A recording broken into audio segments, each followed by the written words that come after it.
So when we get into our public visioning, we look for areas that are being desired for conservation, and then in the workshop format we work on the real estate development. So we do them both at the same time, but we do the land part first. This is an example of a workshop map that was actually done in Payson, Utah, when Envision Utah first hired us nearly 12 years ago. And we use some of the chip formats that Envision Utah does, but we start off with the open space, which is, in this case, is just done with magic markers. These are the orchards that are on the west side of town in Payson. And then the public picks the kinds of chips they want to put in the various areas. In this case, they wanted to sort of bleed out the population, so they put conventional housing inside the city, but for development out in the more rural areas, out in the hinterland, they picked a conservation subdivision type chip, which is not a conventional type of development, but when it's selected and used, it automatically preserves 50% open space, and we can talk about that later. So again, what we're trying to do at the end of the day is come up with these networks, and this is a little tough to see in this light, but again, here we are in Midway. There are some areas that they absolutely want to preserve, and those are in the dark green, and then they have other areas that they're going to try and make connections. So in this case, we have a city that's a little more built out, and it's almost like retrofitting it with open space. But, you know, Midway has a fair chance of actually making something happen. One of our successful candidates is Oakley City.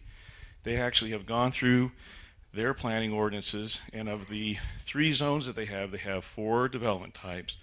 All 4 development types are conservation subdivisions that automatically generate 50% open space across a variety of densities. So that's where we end up at the end of the day, is changing those kinds of public policies. This is Oakley's, what we call a green space design. We'll call it whatever you want. It can be anything at all. Essentially in Oakley, they said our core here, where the old traditional rodeo is, we just want to leave it the way it is. We're going to do infill. And then they have the Weber Basin, or the Weber River drainage in here, and they wanted to make sure that literally no development occurred in that area. So the lighter green areas around the city are where they're desiring to do conservation subdivision types of projects. And then we map out a trail system, and we put in cultural and recreational nodes that are not focused on the roadways. Our trail systems go through the hinterlands, and that's a real typical approach to green infrastructure planning that we do at the Center for Green Space Design. So we try and keep things simple, bring visual clarity to the overall city, and in this case, to the overall valley. It enables developers to properly orient and align their projects. So when you go into the Oakley Town Hall, they have the traditional zoning map up on one side, and right next to it is that green space design that we just saw.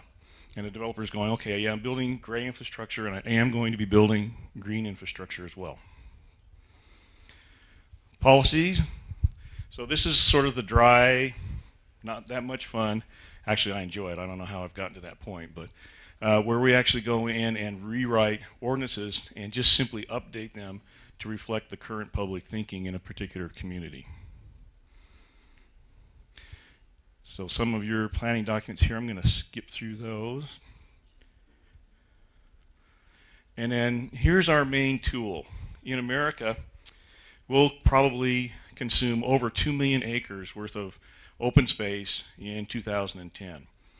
Our studies have shown that of that 2 million, there could be as much as 30% of it gone into permanently preserved through conservation easements types of open space. The way that it's set up generally in America now and in our communities, very little of that 2 million acres will actually end up in conservation easements as a result of development. So we're trying to put together plans with our communities in northern Utah where half or more of the buildable area is designated as undivided permanent open space, and our main tool for doing that is the conservation subdivision. It's density neutral. It respects the property rights of landowners. It can conserve those open space types that we talked about: cultural, ecological, agricultural, and recreational.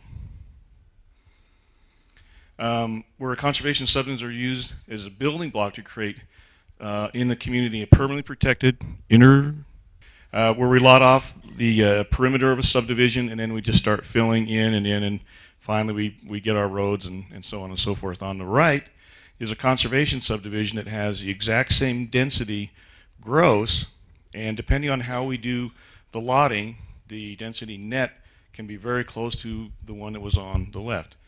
So before development, we have these blank pieces of property, and then we go through a 4-step design process. I literally write this design process into a community's planning document so that the architects, landscape architects, or surveyors are actually going through this sequence when they do their very first sketch plans.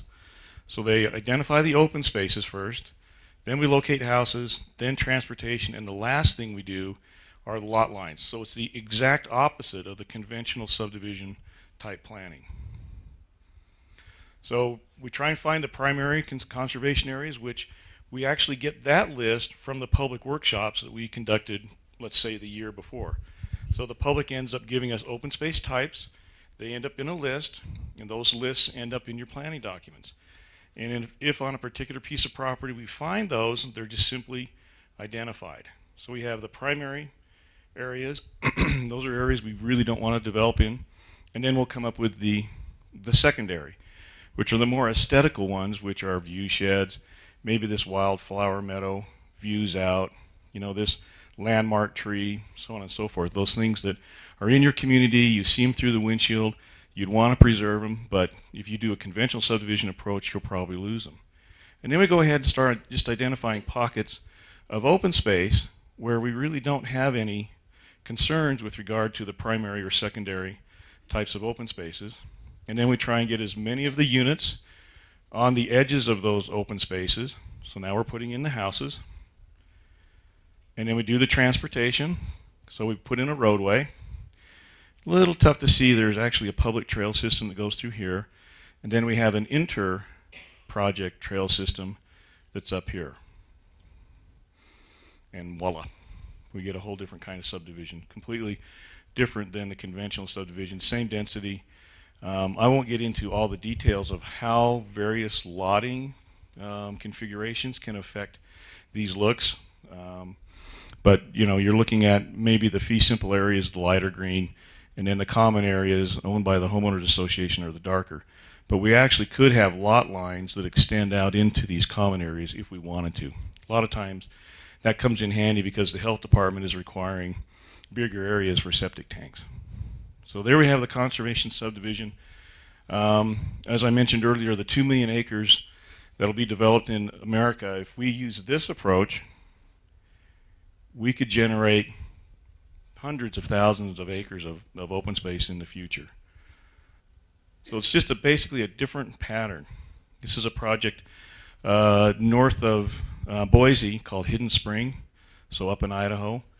And this project actually owns property in the foothills, down through this little riparian corridor, through the project itself. This is a community-supported agricultural plot with a tool library, and then I'm actually standing on top of a knoll where there's a pavilion that they use as an outdoor classroom.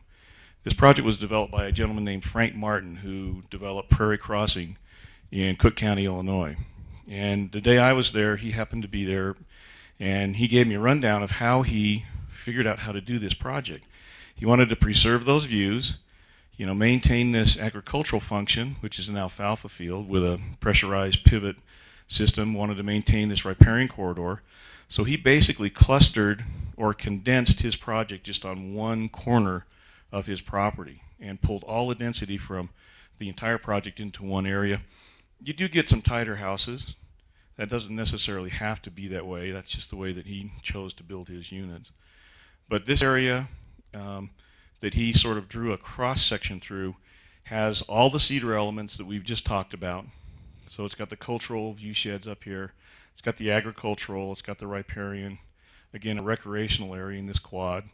Another agricultural area, and then a cultural area up here where the classroom is. So essentially what we're trying to do with our process is find out where and what types of open spaces community wants.